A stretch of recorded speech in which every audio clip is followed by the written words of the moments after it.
Welcome to All Over Entertainment, a podcast where I talk about random topics from worldviews to pop culture discussions. Grab a drink, sit back, relax, and welcome to All Over Entertainment. In this episode, I'm going to discuss religion and government. Joining me is my father, Pastor Steve Hummel, and his wife, my stepmom, Dawn Hummel. So I'm going to pose this question to you guys. Do you think a government's legislation should be dictated by religious beliefs and or religious doctrine? No. No, I do not believe. However, there is a good deal of our legal code that is based off of Scripture. Thou shalt not murder. Thou shalt not lie. Thou shalt not steal. I mean, perjury laws are right off of, thou shalt not lie. And in fact, part of our criminal code system, it was the Jewish evidentiary system where they had two witnesses. You had to have two witnesses in order for it to be considered valid. And we actually use that in courts today. If it's not otherwise called, it's hearsay. It's or not hearsay. It's your word against mine.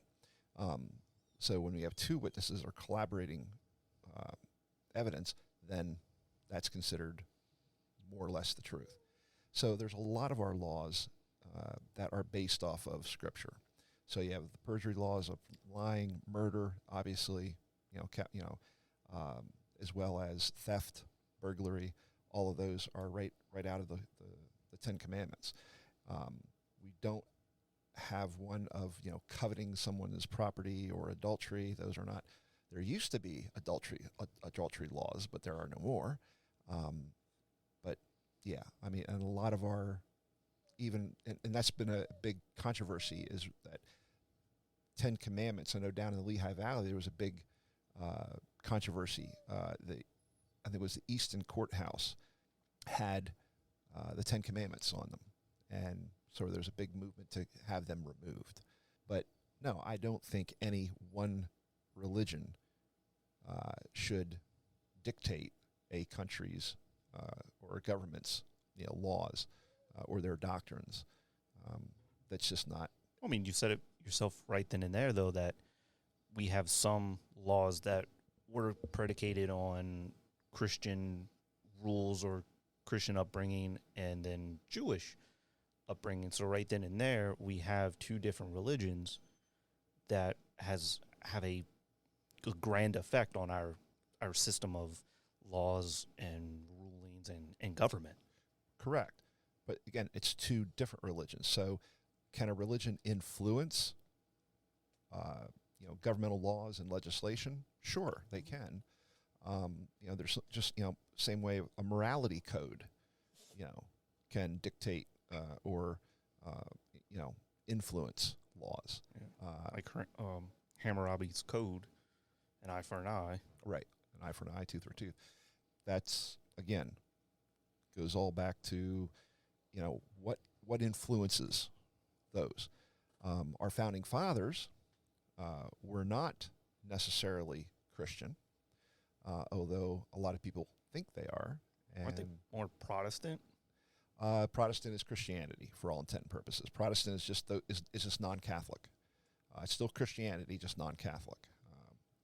Protestant comes from Protestant. We protested Luther and Zwingli protested the Catholic Church's use of indulgences or paying to have prayers done for you. So that's how Protestantism came about. For all intent and purpose, I would say... Weren't they pilgrims, which was not... Pilgrims, yeah. Pilgrims were, and Puritans were Anglican, which again, Anglican is Christian. But some of the, Thomas Jefferson, for instance, did not dictate or did not conform to a particular religion. They believe George Washington did. I'm trying to think of some of the others. Benjamin Franklin was more of a scientist, so no, he did not, conform to those particular ideals. But the Constitution is not a Christian document, and never should be, as far as I'm concerned. it's one thing for a religion to influence laws, because even in religion you have the golden rule, treat others the way you want to be treated, and there's a more morality or a certain moral code that goes throughout Christianity, and it also goes throughout our legal system as well. And I would tend to agree with it. I don't think that religion should, especially any one religion, should factor into government and the legislation that is done. But I do think there is an aspect, as I'm trying to think how I could word this, as easy as it is to blame the Bible or the Quran or any other biblical aspect or religious doctrine, I do think there is, for me, I think that there's a morality code, and this is where I say any one. I don't think it should be any one religion, but I think your morality, for most people, are based off of some sort of spiritual practice, whether it be a practice religion or a practice spirituality. And I think that does morality plays into how we should have our laws in regards to fairness and equality in legislation, and not just be a dry document, so to speak. Now, reason I'm bringing a lot of this up is, most recently, there's been crucial court cases and crucial news that has kind of led to a very controversial and problematic system. With the overturn of Roe v. Wade, there's a lot of discussion that wasn't influenced by a religious belief. Was it influenced by them thinking religiously that God would not approve of abortions, so therefore we must outlaw abortion? And it's like that, even though, yes, your actions in a day-to-day life are going to be influenced by your religious beliefs and all, as a politician, especially as a Supreme Court justice, you have to separate your single religion or your own biased religion for the good of everyone, of the many different cultures, races, ethnicities, religions, beliefs, and all that. And this goes right to the point of what evangelicals did.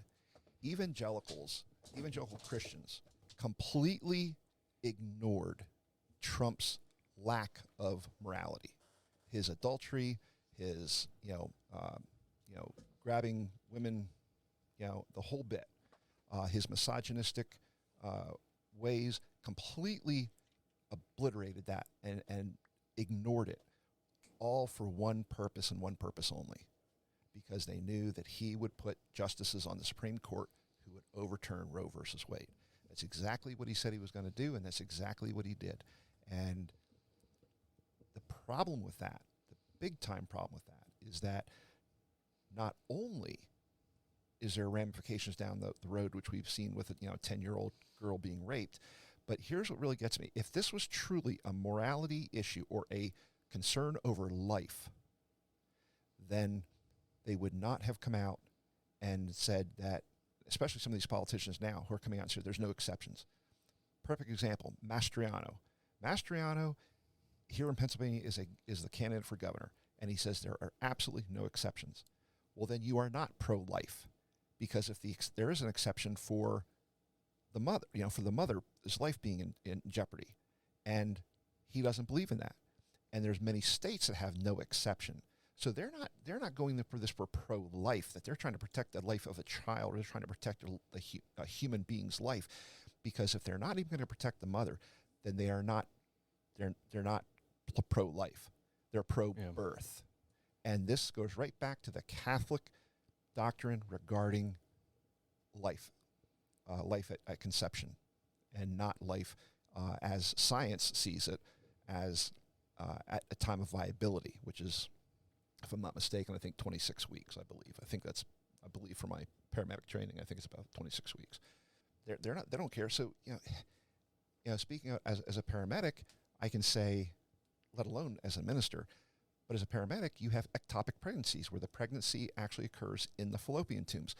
There's no saving that fetus. There's no saving that zygote is what it is. You can't save it. But what will do is it will rupture the fallopian tube and then cause massive internal bleeding and threaten the life of the mother. According to these laws and these no exceptions, and this has been brought up by many medical professionals, you have to go in there and you've got to stop the bleeding, which in the time you're going to do that, you're also going to stop the pregnancy, which would be an abortion. Because you're going to have to remove that fallopian tube and either tie it shut or, remove that area. Bypass it. Yeah, and bypass it. So the life of the mother, if you're not even going to preserve her life, then, you're not pro-life. You're pro-birth. And if you're going to truly do this, and this is the thing, this is a hypocrisy of Christianity. And as a minister, I hate to say that, but it is. We talk about hypocrisy all the time in the Jewish scriptures in regards to the stories of Jesus and the Pharisees being so hypocritical. But we're seeing it today. Christians are hypocritical in a big, big way, because the fact is, in Genesis, it states that God breathes the breath of life into the child at birth. God breathes the breath of life into humanity. It's the pneuma, which is the same word for Holy Spirit. It's the same word for wind, and it's the same word for wind, Holy Spirit, pneuma. And that is what God breathes into life itself. So God is the one who gives life, not human beings, if you're going to go by the Bible. So on one hand, they want to use the Bible as their justification for this, or Catholic doctrine, but they completely disregard what the scriptures actually say, because all they care about is the birth of that child. Because once that kid is born, there is no, my God, the same people who are pro-life and want to make sure that these children are born are the same ones who are taking away all the social safeguards and safety net for single parent children. Mm-hmm. They're taking away all the Medicaid, the welfare, the food stamps. Yeah, I mean they're just actually continue. They want to even reduce some of the insurance in regards for the single parent. Correct. And they're not supportive of a national or state-run insurance and so forth for lower incomes. I mean, even Planned Parenthood, I've done research on it. Planned Parenthood, about 1% is abortions. Correct. Yeah, it's a very low percentage. A lot of that has to do with preventing,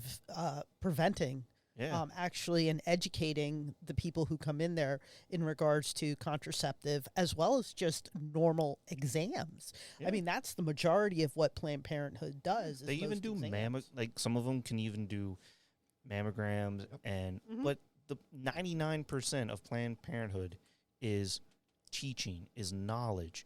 They want to educate people, women's health, and be the safeguard for women who need help, who are being abandoned, i.e. the government is abandoning them. And it's not even just women who were abandoned. When I was younger, not young as in a child, but when I was of age, and I was no longer living with my parents, I went to Planned Parenthood for my gynecological exams, for birth control, and so forth, and they were very educating of what's doing, and that is something that Planned Parenthood was there for. Very rarely did you ever see a person that was pregnant and talking about an abortion. Yes, on occasion you saw girls come in that were pregnant, but not as often as they make it out to be. Yeah. The other thing too is to say that the Supreme Court did not use religious background or religious reasoning behind their decision is bullshit. Oh, yeah. Because definitely. The fact is now you have Clarence Thomas, who is talking about taking away the contraceptives. Remember, if you remember Hobby Lobby, that was a whole big suit where Hobby Lobby did not, because of their religious position, they did not want to provide contraceptions to their employees, birth their control female employees, pills and so forth under their insurance plan. Well, so the Supreme Court came out and said, no, if you're going to provide it for, you're going to provide health care for, your employees, then you have to, medications, then you have to apply that one as well. And now Thomas wants to come back and reverse that decision, where that they don't, people, particular companies or whatever, for religious exemptions, can actually not pay for contraceptives for their female employees. So this goes right back to a Catholic doctrine. This is what has me so upset right now, is that the Supreme Court is using religion. Well, I mean, regarding the contraceptives, I mean, there's a meme online and all kinds of jokes going around, but in all honesty, if you're not going to provide a woman the ability to choose for themselves whether they want to be on birth control and it's hormone replacement. It's the aspect of, there's women who need it in order to control their own hormones and to help with their monthly cycles and so on and so forth. If you're not willing to do that, then there's no reason for men, when they have erectile dysfunction, to get, Viagra, or to have, if it's pardon the expression, there's a limp dick, to have it fixed. And that's what you see medication all the time, and they're advertising it on TV. And I mean, why should they do that when a woman can't say, listen, I'm having a hard time with my emotions and my cycle, especially at a younger age, and saying the hormone replacement or the hormone treatment that's within the birth control, if they choose to take the pill, helps to regulate that and helps, for them to get on a normal cycle. I mean, there's no reason why you can have one and not the other. It just doesn't make sense to me. And, I'm a woman, so I should just shut up and not worry about it. At least that's what probably I'd be told by Clarence Thomas. Yeah. But I mean, that's horrible to say that, but that is where I say, yes, there is a morality, but it can't be based off of one religion. You have to take everything into consideration, and other faith practices. And also, you have to take the science of what's happening. I mean, to be honest, hesitant about saying it, but I'm a little disappointed that a family member is actually on the Supreme Court. Amy Barrett is actually related to me, and I can definitely tell you, I mean, she grew up in Louisiana. She grew up in a Christian Catholic environment. You just lost half your listenership. Yeah, probably. But it's disappointing because she voted against it, and it's like, you're taking away women's rights. You're using religion as a guiding tool to essentially control people, especially women. And it's ridiculous. Stop using religion in your laws. Right, in the governmental function of the because law. why does Roe v. Wade, why was it okay, or actually, and originally, abortions were never really brought up on a legislation before Roe v. Wade. Well, then it was brought up, Roe v. Wade was, the court case was seen, and then it became an institutional founding case, and they passed their judgment then. Well, now, many years later, they're coming back and saying, no, it was unconstitutional. Well, then, okay, there's talk about undoing that thing. So it's like, how can something be unconstitutional then, or constitutional, then unconstitutional, and now constitutional again? It's a bunch of bullshit. All it is their freaking opinions. Exactly. And part of and it it's is ridiculous. Well, part of it is that they said, and what really ticks me off is Kavanaugh, Gorsuch, and Barrett all sat in front of Congress and said that is settled law, that is the law of the land, and that's the way it should be. And then Alito comes out and says, well, no, they were wrong back then. And so, that never should have happened in the first place. There's a whole lot of legality in regards to that, and not more than what I know. Yeah. But what has me, which kind of has me a little bit upset is the fact that if it ever came before the Supreme Court that we were to use a religion for our government, such as Sharia law, that's done in Islamic countries, they'd have a fit over that. And they have. The Christian right has thrown a fit over Sharia law, that should never happen. Well, that's exactly what they're doing now. They're doing it, but with Christianity. Mm-hmm. And the only reason they're doing it with Christianity, or the reason they're doing it with Christianity, I think they can get away with it, is, are you familiar with Columbia Pictures icon? The icon that Columbia Pictures uses? Yeah. With the lady holding the lamp? Mm-hmm. Okay. That is a light on top of the mountain. That's the light shining across. Well, that's Providence. Her name is Providence. And she is the symbol for manifest destiny for the United States. We had manifest destiny to go from the east to the west. Just as the light on top of the hill in Jerusalem, that's where the temple was. And the light on top of the hill, which was the shining, the temple shined, and it was the light on top of the hill. It came from the exact same thing. The light on top of the hill in Jerusalem was brought to the United States to justify manifest destiny, to allow us to go from east to west and take over all of the Indian land and everything else. And See, I never knew that. Yep. I thought it was just almost like a parody of the Statue of Liberty. Yep. Nope, it is not. It is actually Providence. That is her name. And she is a symbol of manifest destiny. And that goes back to the Jerusalem, the temple on top of the mount, top of the mount. Yeah. But see, Temple but like Mount. something like that that's okay because that's means Columbia Pictures. It's a company.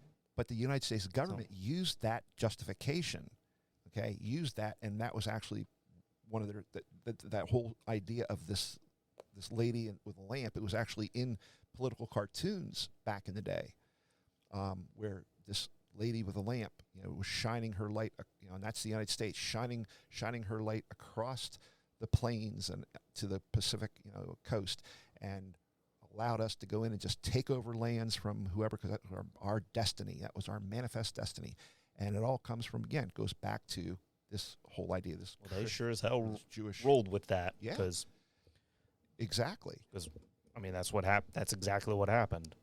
Exactly. So here we have a government going way back that is, for all intent and purposes, using religion, both Jewish and Christianity. Of course, Christianity was a sect of Judaism.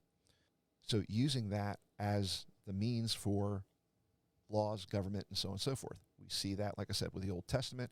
We see that with the Temple Mount being the shining light, manifest destiny, and Providence holding her light to the sky. And all using justification. The same way they used the Bible to justify slavery. So our government has used religion to justify what they've done. Justify taking land away from the Native Americans, justify enslaving human beings, and has used that to their benefit. And here they're doing the same damn thing with Roe versus Wade, that you do not have a choice. But yet, what's so hypocritical is that the same people who are sitting here saying a woman should not have the right to choose are the same people who said you can't force vaccines on us because it's our choice whether we want to take them or not. Mm-hmm. So, it's our body, our choice but to it's accept not for a vaccines or woman. not. Correct. Yeah. Same people, evangelical Christians, right down the line, Gorsuch, Barrett, Kavanaugh, and Alito are wrong. They are, in fact, creating the same sort of government that they say can never happen, Sharia law. And they're doing the exact same thing. So talk about hypocrites all the way to the Supreme Court. moving on a little bit, but keeping on the same course, same topic. Something else that we are now facing with religion and government is this extremism of Christian nationalism. And it's pretty much pinned by Marjorie Taylor Greene, Matt Gaetz, and Lauren Boebert, Yeah. and then Doug Mastriano of PA is actually involved in it too. And essentially, for anyone who doesn't know what Christian nationalism, this is coming from ChristianityToday.com. Says, what is Christian nationalism? It is the belief that the American nation is defined by Christianity and that the government should take active steps to keep it that way. Popularly, Christian nationalists assert that America is most remain a Christian nation, not merely as an observation about American history, but as a prescriptive program for what America must continue to be in the future. Scholars like Samuel Huntington have made a similar argument that America is defined by its Anglo-Protestant past and that we will lose our identity and our freedom if we do not preserve our cultural inheritance. Boy, is that bullshit. Yeah. And if you look now, they pinned it today. Now, Christian nationalism first started up in the 1950s, right after World War II, by a man who was actually, which I can't remember his name. I should have wrote it down. But he was running for president. Now, I mean, he lost. He only got a couple thousand votes, but the idea was to create a nation of Christianity only, and everyone has to follow Christianity under this America. Right. And this wasn't Doug Mastriano directly. This was a consultant of his that was talking about how he was kind of describing Christian nationalist behavior and all, but then kind of stating that, well, the others who are not Christian, they're not going to be kicked out. They're not going to be deported. He actually used the word deported. And then he made a little bit more of an emphasis on the Jewish people, and in that the Jews aren't going to be deported, but you will have no choice in accepting religious or Christian religious ideals and practices and all that. Now, he didn't really go into what he was meaning. I'm kind of going to make an assumption that maybe what he's meaning could be on the lines of during sporting events. If people want to pray, then, or if they start a Christian prayer, you have to deal with it. Every government building is going to have the crucifix of Jesus. All kinds of different places are going to celebrate Christian holidays or whatever. So granted, I'm taking a little bit milder. Christian nationalism goes smack in the face of the United States Constitution, which says that there will be no state-identified religion. Okay, it's one of the very founding premise, of that, because in England, the founding fathers who came from England, they were forced. The king and the Catholic Church, well, not the Catholic Church, the Anglican Church, and the king, basically it was one and the same. So there was a state religion, which was Anglican, and it pretty much decided the laws. And so when the founding fathers came to the United States, or came to the colonies, and formed the colonies, they and eventually wrote the Constitution. That was one of the first things they did. Was number one, there would be no king. That was the first thing. And then second was there would be no state identified religion. And so now we have the likes of Mastriano, Boebert, Trump, Greene. Well, Trump didn't go to church to begin with, so it doesn't really matter. No, but But he based a lot of the aspects in support of the Christian right, is what he supported him. he needed the evangelical Christians. Correct. And so he did And that's why he whatever walked they down the wanted. street in the middle of a riot. With a Bible yeah. upside down and backwards. Yes. Yeah. Yeah. Because he's Yeah. an idiot. But regardless, Because he's probably never picked up that book before and didn't know which way to hold it. Now, granted, that is an assumption we are all making because we have not lived with him or been around him, and I will even say that. But I still think he's a freaking idiot, and I think But if you're gonna he's hold not a filled book up, with it. news outlets Make sure have- the book is the right way up. Correct. news outlets have reported that while in office, the 4 years he was in office, Oh, he he- never once stepped stepped inside a church Other than when he went to for a funeral. for a funeral. That'd Yeah. be the only time. But again, the founding fathers did not want a state religion. It definitely goes in the smack of the Constitution. And not only that, but when you continue down that road, you see that the KKK was a Christian organization. Mm-hmm. It was part of the the Christian nationality. The Christian nationalists. But Yeah. there wasn't really Christian nationalists back then. No, but it was- that's right, that's that was the part of beginning. the Yeah, evolution That of was- it, right, though. That was absolutely. I mean, absolutely. people describe Christian nationalism as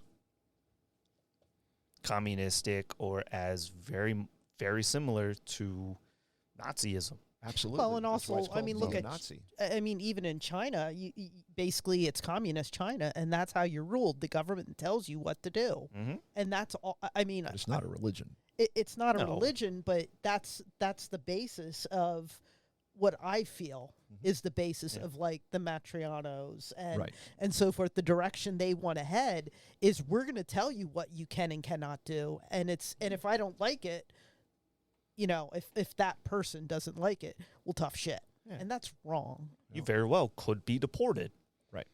And So there you go. Yeah, I mean, even though here they you say go. they're not going to, right. yeah, I don't trust them. But this is the whole thing. But KKK did not. They did not like Jews. They didn't like blacks.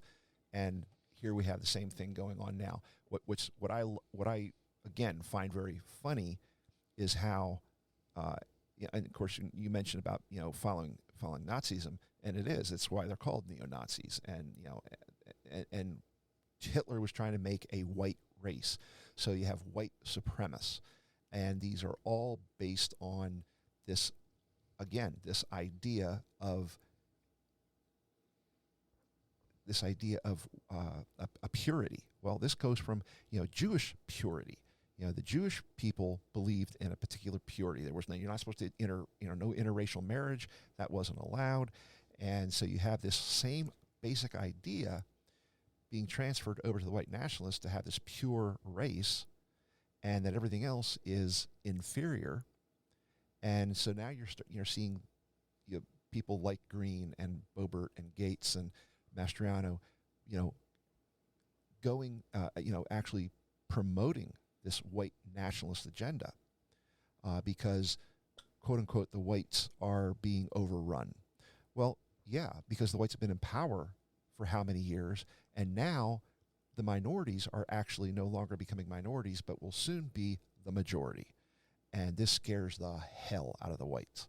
Mm-hmm. So you have this Christian, quote unquote, Christian nation, which we are not, continually fighting to make sure that foreigners, those who are of different religions, are not accepted. When Kennedy ran, they didn't like Kennedy because he was Catholic. So you had Catholic Jews, blacks were not looked highly upon. So you see this, and again, this comes from this white Christian evangelical group, these fundamentalists, who certainly, fundamentalist or extremist. I would say extremist, not fundamentalist, because fundamentalist kind of has a connotation that they're going back to the basics. Well, these people are not going back to the basics. The only thing that's fundamental about them is that they look at the Bible as being literal, and it's not. But you have these extremists who want to impose their religious views on a nation. And we're seeing it, like I said, we're seeing it with some of these nuts that are being elected into office. there was a point in time when Europeans, white Europeans coming over from Europe to the United States, immigrating here, were welcomed with open arms at Ellis Island. But as soon as the colored immigrant, the non-white immigrant, began coming up from the southern border, oh my God, we've got to build a wall. We got to keep them all out. But it was even before that, because if you were, Irish, if you were Polish, I mean, if you were Jewish. So, I mean, it wasn't, and they may be white, so to speak. Polish, Irish were mainly Catholic. But there's still a separation, and there was still an aspect back in the day that they were lowlier, and they were But they were allowed to come in. They were allowed to come in. Yeah, but if you go, you're right. But if you would go back to when Trump wanted to change up the aspect of and deport people who are not legitimately American, that could actually go back to Ellis Island, and people who were brought over that were underage, that were brought without parents or with their aunt and uncles, and they would have been deported if they would have been still alive. And that's what is scary, is they can take it to that extreme. Not saying they're doing that right now, but not that long ago, they tried to. Trump was going after the illegal, those Correct. who entered the country illegally, the dreamers who were brought here by their parents, who, he didn't want to give them amnesty in any way, shape, or form. Those who entered the country illegally, he did not want to see them having any types of benefits, assistance, and those were the ones that he was going after. Those who were legal came in the legal way, including his wife. He didn't like it, but there's not a whole lot he could say about it, other than the fact that he completely decimated the asylum seeking, the asylum judges, and all the immigration judges on the border. He completely decimated that entire system.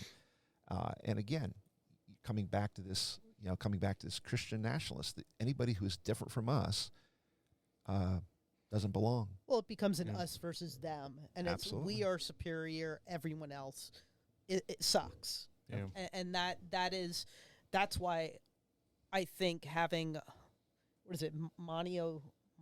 monotheistic looks on things when it comes to one God is not healthy, and that you need to take into consideration not necessarily government, but when you're taking your own personal views, you need to look at the bigger picture, because you're not the only one in the world or in the room. There's other people there with you. Certainly. And they all come from different backgrounds.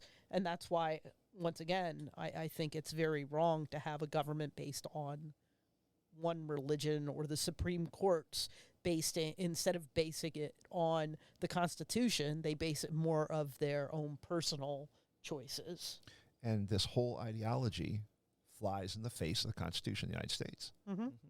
I did a quick look up, and the person who pretty much coined Christian nationalism, Gerald L.K. Smith, and he actually said that when you see the white and black mixing, it is terrible.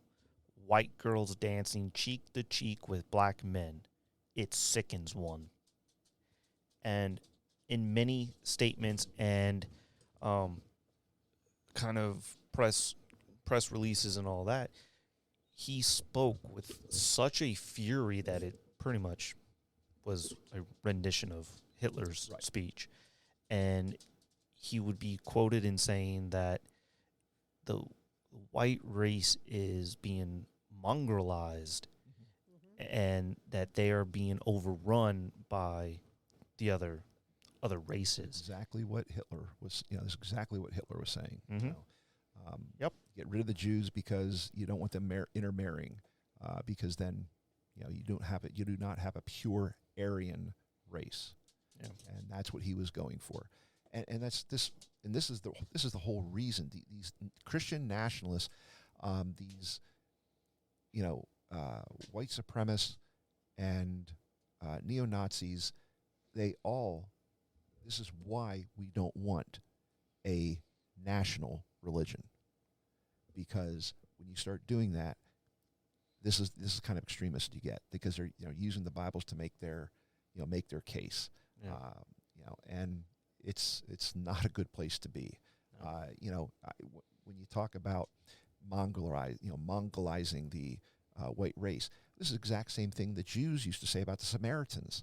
The Samaritan was a half-breed, was a intermixing of the Jewish blood, and this is why Jesus uses the Good Samaritan as an example of what a good neighbor is. And it pissed everybody off because, especially his Jewish listeners, because you don't make the Samaritan the hero of the story. And, again, this goes right back to even, a perversion of the Jewish history, the Jewish story, the biblical story of the purity of the Jewish race. Now you're seeing the purity of the white race. So it's almost unbelievable to me that the white supremacists who do not like the Jewish race are actually taking a page and a chapter out of the Jewish playbook. But that's when you start seeing, yes, the hypocrisy, but more of the ignorance. Yes. Because they don't know. They don't understand. To be a Christian means that you believe in Jesus Christ. Jesus Christ taught a whole lot of things in the New Testament, one of which was that the two commandments that Jesus gave was that you love God with all your heart, your mind, your soul, your strength, which is called the Shema, and love your neighbor as yourself. And both of those are in the Old Testament. And Jesus says, here are the two commandments that you need to live your life by. And all of the prophets and all of the law hang on these two commandments, which means that all of the rules and regulations in the Old Testament, all the prophets, all the Torah, the law, which is called the Torah, all of that hang on those two. Love God, love your neighbor. Explain to me how Christian nationalists are loving their neighbor when they're trying to discriminate against anyone of color. They're just trying to discriminate against women having the right to make a decision on their own body and reproductive health. They don't even have the right to end the pregnancy if it's going to take their life. Mm-hmm. This is not following Christ's command to love your neighbor. So stop being a bunch of hypocrites, because it's exactly what you're doing. You're being a bunch of hypocrites by sitting here saying, this is what we believe, just what you're, the whole idea of mongoloiding the American race, or the white race. That's not loving your neighbor. That's hating your neighbor. In fact, the Old Testament says you're supposed to treat the resident alien in your midst as a citizen. The resident alien in your midst you are to treat like an alien, because the Jews were in Egypt and they were resident aliens in Egypt and they were mistreated. So you do not want to do the same thing. Well, that part must have gotten skimmed over a little bit. A little bit, yeah. See, and that's the thing. They pick and choose what they want to take out of the Bible. And it's called a canon within a canon. And the slave owners did that. Did that with the slaves, trying to convince them that the Bible actually says that slavery is correct and proper, and that you are supposed to honor your slave holders and so on and so forth. And that's they perverted the scriptures to their own use, and that's exactly what's happening here. They are perverting the scriptures and disregarding and ignoring what they call God's word. And so Christian nationalists, white supremacists, neo-Nazis, I give them absolutely no credibility. Evangelicals, I have no respect for anymore. And it's, these extremist groups are just completely destroying Christianity to begin with. let's go into the whole idea of separation of church and state. Yes, it was the actual wording was in a letter from Thomas Jefferson talking about the separation of church and state. But like you said earlier, it is ingrained in our Constitution. Yeah. I mean, it literally is our founding premise that our country was essentially created to escape religious persecution. And yet, what they're trying to do is establish a single religion to govern everyone that will persecute those of another nation or of another religion. So now you are combining a religion and a government into one, which is going to lead to all kinds of different discrimination and prosecutions that are going to be unlawful. I mean, lawyers are going to have a field day. Well, I love the Supreme Court saying, we need to go back and see what the founding fathers meant by this. And yet, Thomas Jefferson, on some accounts, is believed to have been Atheist. Well, no, they actually believe he had a spirituality, that he believed in something, not necessarily the Christian God. Okay, he believed in something. He had some sort of a belief system. And again, that's up for debate, because there's some theologians or some historians who say he did, and some historians say he didn't.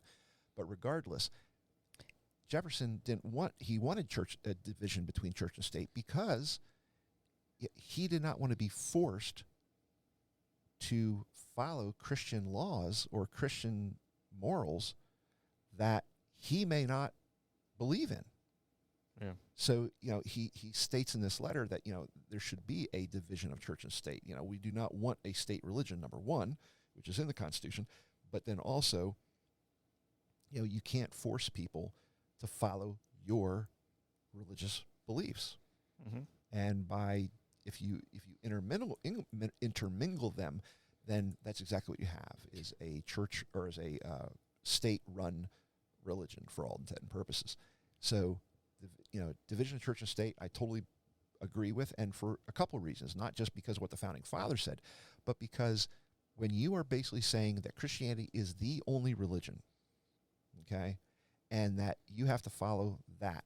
So then what happens when we have, they just had this with the house.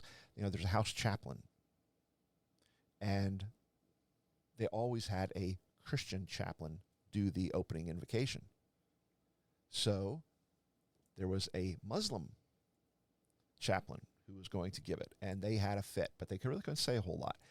Then there was an atheist chaplain who was going to give a prayer, and which would have been more of a humanistic prayer. And they had a fit about that. I don't even know I actually think they discontinued the prayer, if I'm not mistaken, but it may still be. I'm not sure. I'd have to go back and look at that. But the fact is that, you're going to force, if you don't have a separation of church and state, then again, you have a state-run religion. And therefore, I think it's great, because now people who come to this country with a different religion, Hindu, Buddhist, Muslim, Taoist, yeah, I'm just trying to think of, Yeah. all the different religions, can come here and don't have to be worried about having to follow a Christian law that they don't believe in. Yeah. The one nice thing about it is that the golden rule, which is do unto others as you'd have them do unto you, is in almost every single religion across the world, or around the world. Yeah. So, that's certainly something you can, But that was always more of a morality code. correct. And I mean, How to treat even people. Satanism has that. Yep. Satanism establishes that you do no harm unto another, that you live your life the way you want to and leave others alone. Yep. Because you want to live your life and they want to live their life. If you want to have legislation and laws, even from a moral code, can become a problem. Dawn mentioned about equality, justice. Justice is basically fair play. To be just is to be fair. to be equal. And that's what justice is about. So when you are making laws, you need to make sure that, number one, it is a just law. So justice is definitely at the forefront. Is it fair across the board to all people? Yeah, equitable. Yes. And when you have a religious law, it's not. So there is no justice in laws that are religiously based. Even morally based can be an issue. But if you have a just law that's equal, fair across the board, well, then that should be your standard. That should be your standard bearer. Well, and that's where, going back to, you thought he was atheist, and you had said you weren't sure what religion. I had looked up There was debate. what they believed Jefferson was, and although he was an Anglican baptized, he actually kind of fought back from that and rejected it, and he was a deist, which is someone who is they believe in a God, but they actually, it's more about the one God, but a revelation of, why am I not of reason. A revelation of reason is what should dictate a person, not the aspects of God, but the aspect of the actual reasoning, the logic, the science behind it, is more what they believe. And they actually reject traditional Christianity. So, like if it was the virgin birth, original sin and stuff like that. So he rejected that, but he still followed a moral standard and had a standard, but it was based off of reasoning. And that's what I think the government really should get back to, because maybe I should actually take back the aspect of morality. It should be more of a equal reasoning. That actually makes a lot of sense, that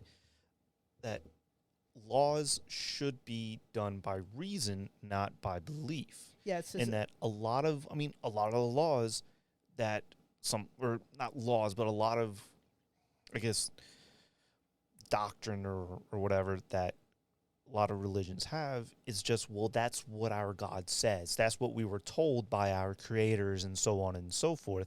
But there's no reason behind it. Marjorie Taylor Greene, especially Marjorie Taylor Greene, is not using reason when she's talking about Jewish. Well, I think it's about that time to wrap up. Is there any final thoughts from you guys? The only final thoughts I would have is that I think the direction that the country is going right now is very dangerous, and I think the extremist groups, both on the right and on the left, are going to cause this country great harm. And this religious fervor that we're having right now, that's dictating our laws, or helping to dictate our laws, I think is going to be, if not the downfall of this country, is going to put us in a world of hurt. So the only thing that from a minister's standpoint I can say is God bless us that we get through it. And the only final thought I would say is, instead of looking at it as a right or left, Democrat or Republican, or us versus them, we need to start coming together and find out what's best for everyone, and not just, and come to the middle and compromise on things that we can actually get work done in a positive way that affects all of us, not just the few. Sometimes I think that sometimes I see our country moving forward, but then stuff like this happens and we're taking 10 giant leaps back. Yep. That's a wrap on this episode from All Over Entertainment. Thanks for tuning in, and check out the Facebook page for more writings, podcasts, and videos. Please like, follow, and subscribe. Also, you can click the link to the Discord page and be a part of the entertainment community. Thank you again, and see you next time.